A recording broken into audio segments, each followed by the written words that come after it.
দেখেন দেখেন দেখেন অবস্থা দেখেন দেখেন হিন্দু বাড়িতে হামলা। আমি শান্ত চক্রবর্তী। দেখেন ভয়াবহ পরিস্থিতি দেখেন দেখেন দেখেন।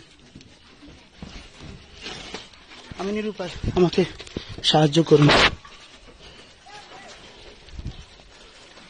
দেখেন হিন্দু বাড়িতে দেখেন আমি কথা বলতে পারতেছি না, কথা বলতে পারতেছি না। দেখেন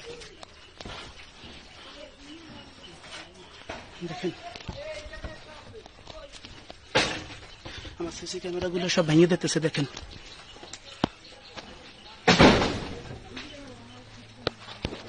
দেখেন হিন্দু বাড়িতে হামলা চালাই জিতেছে। আপনার দেশবাসীর কাছে আমরা এর বিচার চাই। দেখেন এই যে দেখেন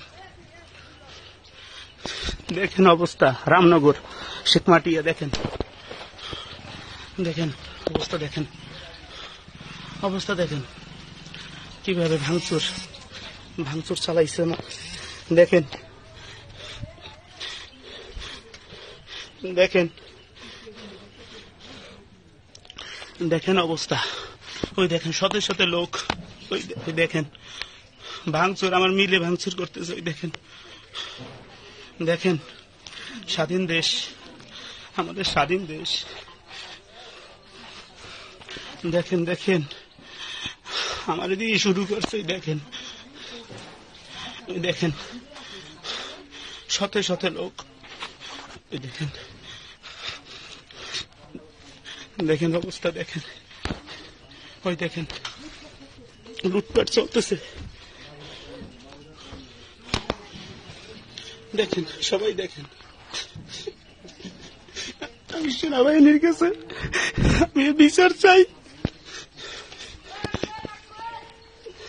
দেখেন সবাই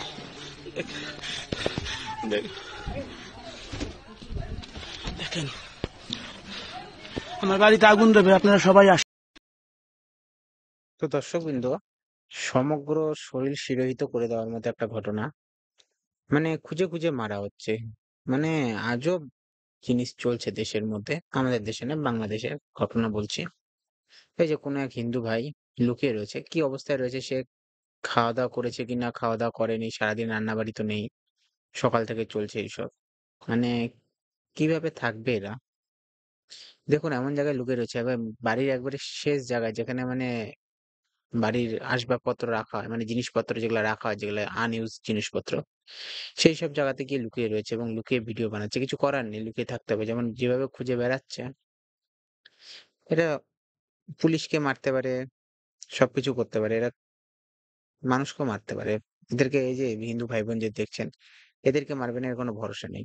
ওকে, কি হবে কি না হবে, কারণ শেখ হাসিনা তো দেশ ছেড়ে চলে গিয়েছে। ওকে, দেশ ছেড়ে চলে গিয়েছে। আগরতলায় বলেছিল যে আগরতলায় আসবে, গাজিয়াবাদেও নাকি দেখা করেছে, অজিত দোভাল দেখা করেছে তার সাথে, সেখান থেকে তিনি লন্ডন চলে যাবেন। ওকে, কিছু করার নেই, তারও কিছু করার নেই। সবকিছু তো মেনে নেওয়া হয়েছিল না, কমিয়ে দেওয়া হয়েছিল।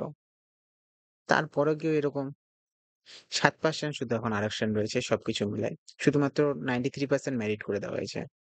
সবই তো হয়ে গিয়েছিল ঠিক, মানে সেখান থেকে দাঁড়িয়ে এরকম অবস্থা করে দিয়েছে, মানে ভাবার নেই। লোক শুধু ভাবছে যে হ্যাঁ ছাত্রদের জয়ী হয়েছে, এই ছাত্রদের সামনে রেখে এই যে যারা যে এরকম অনৈতিক কাজকর্ম চালিয়ে যাচ্ছে, তাদের কি হবে?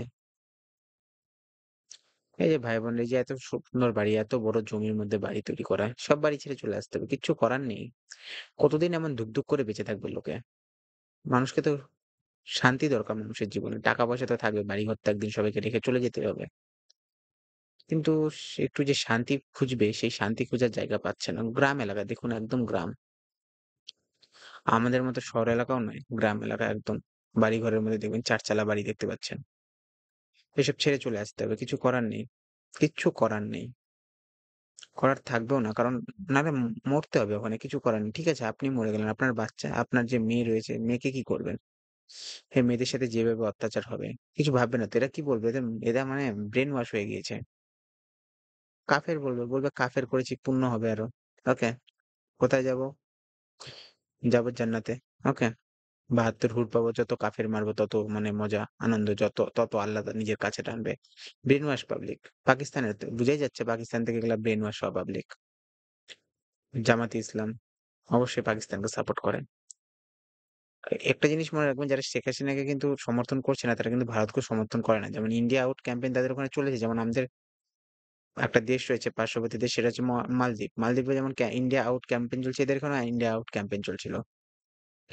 সেখানে যে আদানি যে এই পরিমাণ যে ইনভেস্ট করেছে, সেখানেও সেটা নিয়ে তারা আন্দোলন করেছে। কিছু করার নেই।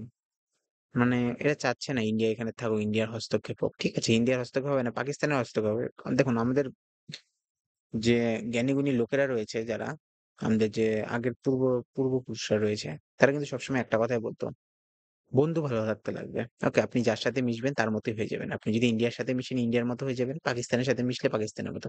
এরা না, এদেরকে মানে এরা হচ্ছে সেই বর্বরতারই যোগ্য। এই যে বাংলাদেশের লোকগুলো যে রয়েছে, যারা এই যে এই পরিমাণ হামলা চালাচ্ছে, এদেরকে শুধুমাত্র একটা ভালো দেশে জন্মে গিয়েছে, দেশটা স্বাধীন করে গিয়েছে কিছু লোক। সে স্বাধীনতার মূল্য দিতে হচ্ছে আজকে জনগণকে। কিছুই নয় আর। মানে এরা মানে সেটা ডিজার্ভ করে না, কিন্তু পেয়ে গিয়েছে। কি করা যাবে? মানে যে AK-47 চালাতে পারে না, তারাতে যদি AK-47 দেওয়া হয়, সে তো লোক মারারই কাজ করবে না? সেরকমই অবস্থা হয়ে গিয়েছে। আর কিছু বলার নেই বেশি কিছু। খুব খারাপ ব্যাপার, খুব খারাপ। এই কোথা কিভাবে আসবে এরা? আসার মতো তো কিছু মানে বুঝতে পারছি না যে কিভাবে আসবে, কিভাবে না আসবে। খুবই মর্মান্তিক একটা বিষয়। মর্মান্তিক মানে প্রচন্ড মর্মান্তিক বিষয়। কিভাবে মানে জনগণ কি সেখানে থাকতে চাচ্ছে না? ইন্ডিয়া সরকারও এতজনকে কিভাবে মানে রাখবে? কিন্তু রাখতে হবে, কিছু করার নেই। কষ্ট হলেও রাখতে হবে আমাদেরকে। স্মরণ তো দিতে হবে। সবার উপর মানুষ স্বার্থ। হয়তো ১ মুঠো ২ মুঠো ভাত কম খেলাম। আমাদের দেশে খাওয়ার অভাব নেই। কোন সমস্যা নেই। খাওয়ার অভাব কখনো নেই। সরকার আমাদের এখানে এত পরিমাণ খাদ্য উৎপাদন হয় যে সরকার আমাদের ফ্রিতে দিচ্ছে ৫ কেজি করে। বলছে যে আবার ২০২৫ পার করে পর্যন্ত দিবে। খাওয়ার অভাব নেই। চিন্তা করবেন না। খাওয়া পেয়ে যাবেন। মানুষ বেঁচে থাকার জন্য বেশি দরকার নেই। অক্সিজেন ভগবান রয়েছে, অক্সিজেন দিচ্ছে। ভগবান যে যতক্ষণ অক্সিজেন দিবে, কোন সমস্যা নেই। জল অফুরন্ত জল রয়েছে। তিস্তার জল দরকার ছিল না বাংলাদেশের। দিবে না এবার তিস্তার জল। কি আছে? কোন ব্যাপার না। জলেরও অভাব নেই আমাদের দেশে। জলেরও অভাব নেই, বাতাসেরও অভাব নেই। শান্তিমতো বাতাস তো গ্রহণ করতে পারবে। ওকে। সাথে কি খাদ্যের অভাব তো নেই আমাদের দেশে। চাল, গম আরামসে উৎপাদন হচ্ছে। হ্যাঁ, যারা এই যে বাংলাদেশ থেকে আসবে, একটা ভালো মানসিকতার লোক আসবে দেশে। শিক্ষা নিয়ে আসবে। ওকে। শিক্ষা সমৃদ্ধি, কারণ ভালো মানুষ আসলে সে সাথে কিছু না কিছু ভালো জিনিসই নিয়ে আসে। খারাপ কিছু নিয়ে আসে না। সবসময় মনে রাখবেন, জার্মানি থেকে ইহুদিদের তাড়িয়ে দিয়েছিল হিটলার। সেই ইহুদিরা কিন্তু যখন বিভিন্ন জায়গায় গিয়েছিল, যে আমেরিকার মতো জায়গাতে গিয়েছিল, অ্যাটম বোম তৈরি করতে কিন্তু সেই বিভিন্ন জার্মানি বিজ্ঞানীদের প্রচুর পরিমাণে হাত ছিল। ওকে? মানে যাদেরকে আপনি বিতাড়িত করছেন না, তারাই যেখানে যাবে সেখানেই উন্নতি করবে। বুদ্ধিমান লোকের ভাতের অভাব হয় না। ঠিক আছে? দেখা যাবে না ভবিষ্যতে কি হয়। এটা দেখানোর জন্য আমরা এসেছি। এই ভিডিওটা দেখার জন্য আসলাম। খুবই মর্মান্তিক দৃশ্য একটা। বুঝতে পারছেন তো? মানে ভাতের অভাব হবে না। চিন্তা করে লাভ নেই। দেশবাসী সর্বদা সঙ্গে আছে। ১৯৭১ ছিল, এখনো রয়েছে। দেশবাসীর সঙ্গে রয়েছে। কোন সমস্যা হবে না। ভাতের তো কোনোদিন অভাবই হবে না। ভাত অজস্র রয়েছে। সবাইকে খাওয়াতে পারবে। ১ কোটি লোক আসলো, ১ কোটিও যদি হিন্দু আসে, কোন সমস্যা নেই। পশ্চিমবঙ্গে কতজন রয়েছে? হুম? ২০ কোটি লোক রয়েছে, ১৬ কোটি লোক রয়েছে। কোন সমস্যা হবে না। ১৭ কোটি হয়ে যাবে। ওকে? এই ২০ কোটি লোকের মধ্যে যদি ধরে নিই, চলেন ১০ কোটি লোক ভালো রয়েছে। ১০ কোটি লোক ভালো রয়েছে, যারা এদের দুঃখ দুর্দশার কথা ভাবে। চল ৫ কোটি লোকই ভালো রয়েছে। ৫ কোটি লোক যদি ভালো থাকে না, ১ মুঠো করে যদি চালও দেয়, তাও এদের জীবনযাত্রা চলে যাবে। ওকে? আমাদের দেশে অত সমস্যা হয়নি এখনো পর্যন্ত। মানে কিছু বলার নেই। চলুন, ঠিক আছে, দেখা যাবে কি হয় না হয়। সরকার কি পদক্ষেপ নেয়, এটা পুরোটাই সরকারের উপর, বিশেষ করে কেন্দ্রীয় সরকারের উপর নির্ভর করছে। কেন্দ্রীয় সরকার এটা কি করবে, স্বরাষ্ট্র মন্ত্রক কি করবে, বিদেশ মন্ত্রী কি করবে, সেটা ভালো করে বুঝে টুঝে কিন্তু সমস্যা। হয়তো শেখ হাসিনা এসেছে, তিনি বলেছে যে তাদের যে সেখানকার যে হিন্দু ধর্মের লোকরা রয়েছে তাদেরকে জায়গা দিতে। হয়তো জায়গা দিবে, কিন্তু যারা সেখানকার আওয়ামী লীগের সমর্থক রয়েছে, তারাও যদি ভারতে আসে, আসবে না তারা ভারতে, অবশ্য আসতেও পারে যারা আসার। কিন্তু হিন্দুদের নিয়ে চিন্তা। মুসলিমদের জন্য তো জায়গা রয়েছে। মুসলিমদের জন্য মায়ানমার রয়েছে। সেসব জায়গায় যেতে পারবে। হিন্দুরা তো যেতে পারবে না। না, কালচার বলে একটা জিনিস রয়েছে। চলুন দেখা যাক কি হবে কি না হবে। পরে আমরা ভিডিওতে জানাবো যদি কোনো নিউজ-টিউজ আসে ভালো করে। চলুন দেখা হবে নেক্সট ভিডিওতে। Have a good day. ভালো থাকবেন। ওকে, অনেক রাতে ভিডিওটা রেকর্ড করছি। দেখা হবে নেক্সট ভিডিওতে। Have a good day. Bye bye. ধন্যবাদ।